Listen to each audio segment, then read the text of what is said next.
দিয়েছে, স্পষ্ট বক্তব্য দিয়েছেন, তিনি বলেছেন এনাফ ইজ এনাফ, কিন্তু আমরা কি দেখলাম এনাফ হয়েছে? নো। এখন উনি বলার জন্য বলে রাখলেন ভাই আমি তো বলেছি, আমি তো সাধু, কিন্তু আপনার কথার যে কোনো মূল্য নাই, এইটা কি বুঝতে আপনার 14 মাস অপেক্ষা করতে হবে? আপনি আপনার কর্মকর্তাদের আজকে এই বিপদের মধ্যে ফেলে দিলেন। আমি আপনাকে বলি মূল্য নাই এই কথাটা একেবারেই আমরা কনক্লুডিং ওয়েতে এই কথাটা আপনি এখানে গো টু দ্য কনক্লুশন। মূল্য নাই কি করে বলবো? মূল্য না থাকলে শুনেন ইলেকশন হতে কি? আমি একটু বলি না, আপনি যখন প্রশ্ন করবেন সেটার উত্তরটা আমি দেই। মূল্য না থাকলে এদেশে ইলেকশন হয়তো এখন হতো না, আরো এত দ্রুত হতো না।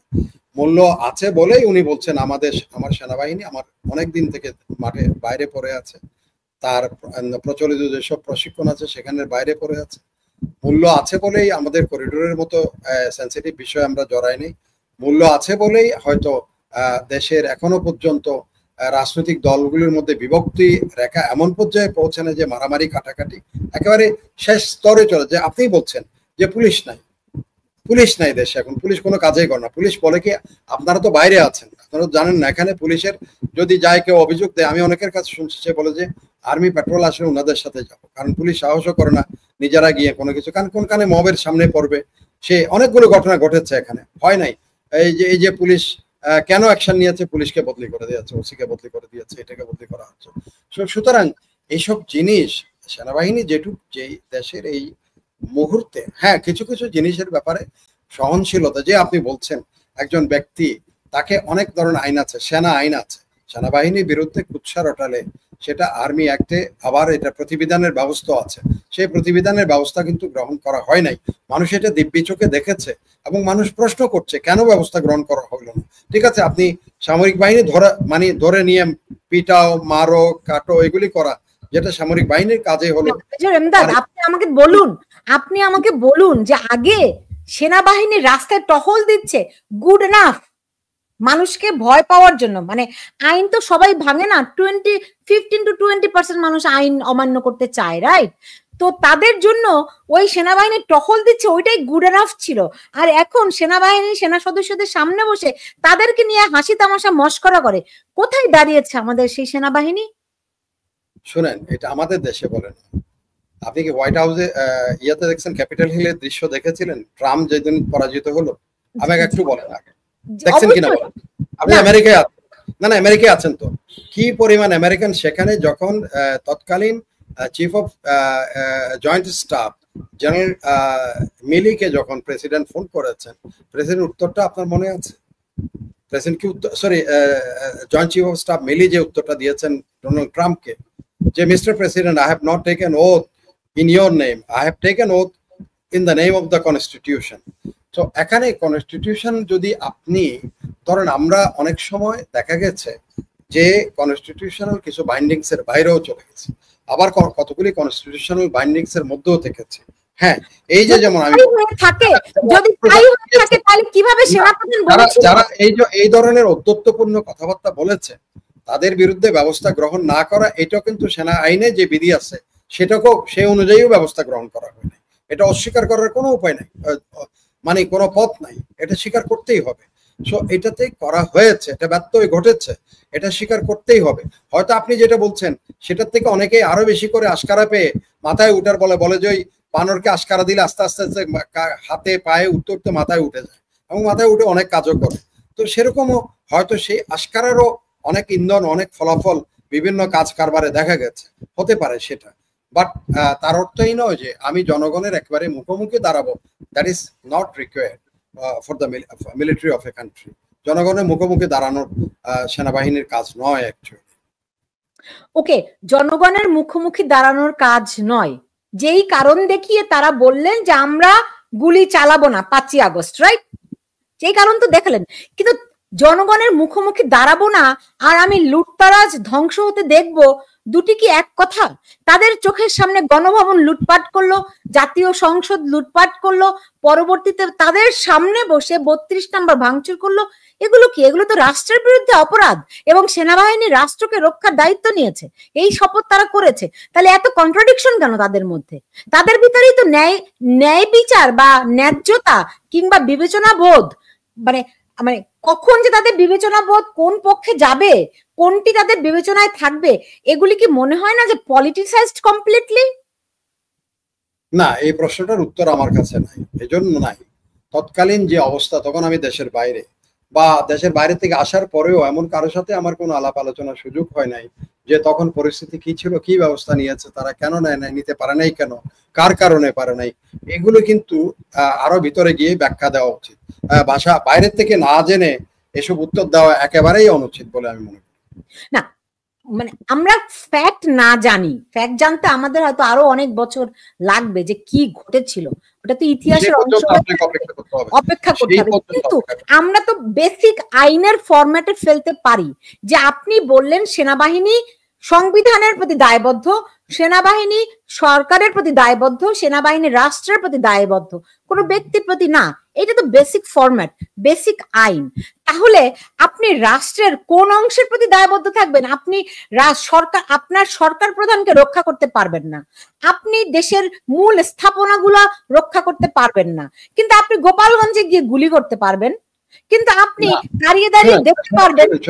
শোনেন, এই যে প্রেক্ষাপট গুলো আপনি যেগুলি বর্ণনা করছেন, সেসব প্রেক্ষাপট বর্ণনা করার জন্য, ব্যাখ্যা করার জন্য যারা সেখানে সংশ্লিষ্ট, বা যারা সেখানে কোন প্রেক্ষাপটে কোন কোন ঘটনাটা ঘটেছে, যেমন আমি যেটা আইনের ব্যাখ্যা যেটুকু জানি আমি সেটুকু ব্যাখ্যা দিতে পেরেছি এবং স্পষ্ট করেছি।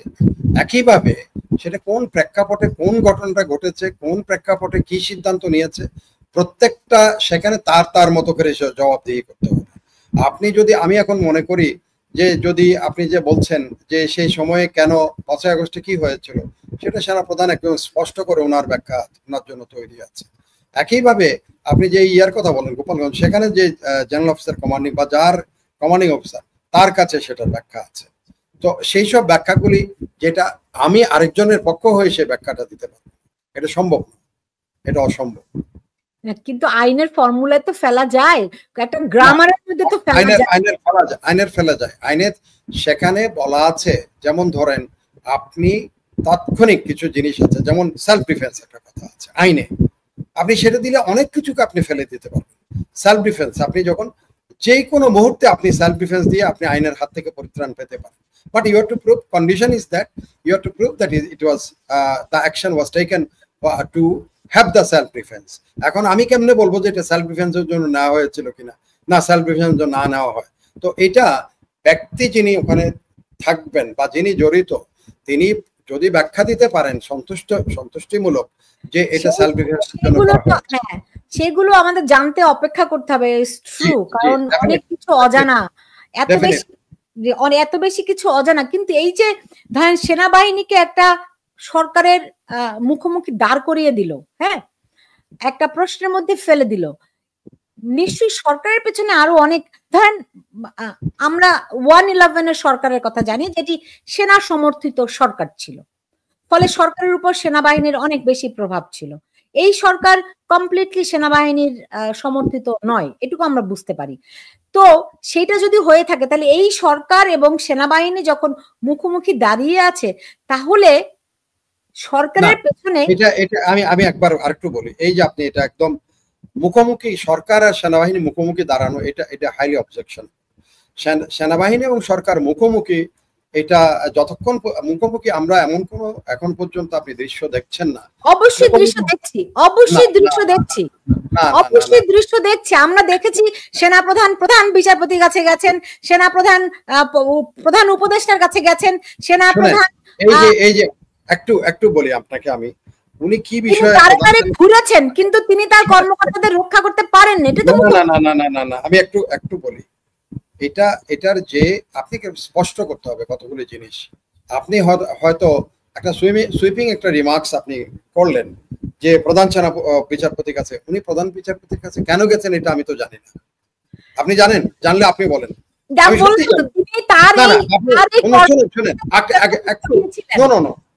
শুনেন একটা সুইপিং রিমার্কস, এই যে আপনি যদি বলেন যে কেন সুইপিং রিমার্কস করছি না, আমি একটু বলি না তা আপনাকে, আপনি বলেন যে উনি প্রধান বিচারপতির কাছে কেন গেছেন, আপনি কি জানেন? যদি জানলে তাহলে আপনি বলেন, আমাকে প্রশ্ন না করে। আপনি রাষ্ট্রপতির কাছে উনি গেছেন, উনি কেন গেছেন? উনি, আমি যদি জানতাম তাহলে আমি বলতাম যে হ্যাঁ রাষ্ট্রপতি এই কথা। উনি মাননীয় প্রধান উপদেষ্টার কাছে 2-3 বার গেছেন। এখন উনি কেন গেছেন যদি জানলে তো আমি ফটাফট বলতাম। আপনি যদি জানেন তাহলে আপনি বলেন, তাহলে আমরা শুনি এখন কেন গেছিলেন। না দেখুন, মানে আমি বলেন, সত্যি বলতেছি, আপনি তো জানতে পারেন সাংবাদিকদের ইনকুইজিটিভ জার্নালিজম কি, সাংবাদিকের অনুসন্ধানী সাংবাদিকতা হচ্ছে এটা বের করে নেওয়া। আপনার তো প্রধান উপদেষ্টার অফিসে অনেকের সাথে লিঙ্ক থাকার কথা, যেহেতু আপনি 35 বছর ধরে সাংবাদিকতা করেন, তাইলে সেখান থেকে আপনি কারা কানাঘুষে কি হচ্ছে, যেমন হোয়াইট হাউস থেকে বেরোয়ার আগেই দেখি কি আমি ওখানে সংবাদদাতা দাঁড়িয়ে বর্ণনা দিচ্ছে, সে এই কথা বলছে, এই কথা বলছে, এই কথা বলছে, এবং সোর্সে সে ডিসক্লোজ করে। আমি আপনাকে পরিষ্কার করে বলি, আমাদের একজন সাংবাদিককে আজ পর্যন্ত দেখলাম না যে কি কথা হয়েছে এই কথাটা আমাদেরকে জানানো। তো আমাদেরকে খালি প্রশ্ন করে ব্যতিব্যস্ত করা, যেটা যে জানে না। আমার যদি সাংবাদিকতার কাজ হইতো, আমি ওই প্রধান উপদেষ্টার অফিসে না, আপনি দোষারোপ করলে হবে না, কারণ প্রধান উপদেষ্টার অফিসে আমি 3টা সোর্স রাখতাম, ওখান থেকে বের করে নিতাম কি কি আলাপ হচ্ছে। আপনি রাষ্ট্রপতির ওখানে তার 2-1টা লোকরে বলে রাখতাম যে ভাই তুই যে চা খাওয়াতে যাস তখন ওরা কি বলে, একটু খালি বাইরে হয়ে আমার একটা সোতা দিবি, কবুতরের পায়ে বেঁধে দিবি, আমার কাছে কবুতর এসে দানাই দিবে, তুই কোনো বিপদেও থাকবি না। আগের কবুতর এখনো দেখতেছি, আমি এখন বসে বসে সুলতান সালাউদ্দিন দেখছি প্রতি মুহূর্তে কবুতর উড়াউড়ি করতেছে বার্তা নিয়ে। তো আপনারা তো সেরকম 2-4টা কবুতরও রাখতে পারেন নাই, খালি বাইরে বসে নিরাপদ নিশ্চয়তা কে দিবে বলেন? এই যে ধরে নিয়ে জেলে দিচ্ছে, কই আপনি সেনাপ্রধান এই যে আজকের কথাটাই তো বলতে পারলেন না, এই যে আইএসপিআর কি দিল বা তাদের কি অ্যাটাচ করলো না ইয়ে করলো, এই কথাটা তো আপনার একজন সাংবাদিক এখনো পর্যন্ত বলতে না, এটা তো ব্রিফিং করে দিয়েছে, এটা তো বাংলাদেশের ব্রিফের পরে তো আপনি বলবেন তারে 5 বার জিজ্ঞেস করবেন। নো, তাকে জিজ্ঞেস, তাকে তো দরকার নেই, সে তো কখনো বলবে না কি আমার পেটের কি আছে, আমি কখনো বলবো না। কিন্তু আমার পরিবারে আমার স্ত্রী আছে, আমার স্ত্রীর সাথে আমি কি আলাপ করেছি, বাংলাদেশে কোন সাংবাদিকের ঘাড়ে 2টা মাথা আছে, তাও আবার এই মুহূর্তে দাঁড়িয়ে বলবে কেন আমি তো ফাইন্যান্সিয়াল সরি এই যে নিউ এজ পত্রিকার নুরুল কবির, উনি তো প্রথমেই বলছেন আমার সামনে, আমি দেখলাম, আমি আই স্যালিউট হিম, উনি প্রধান উপদেষ্টাকে বলতেছেন প্রথমেই, আচ্ছা আপনি তো আপনার অ্যাপয়েন্টমেন্ট তো প্রধান উপদেষ্টা, বলে জি, বলে আপনি কাকে উপদেশ দেন?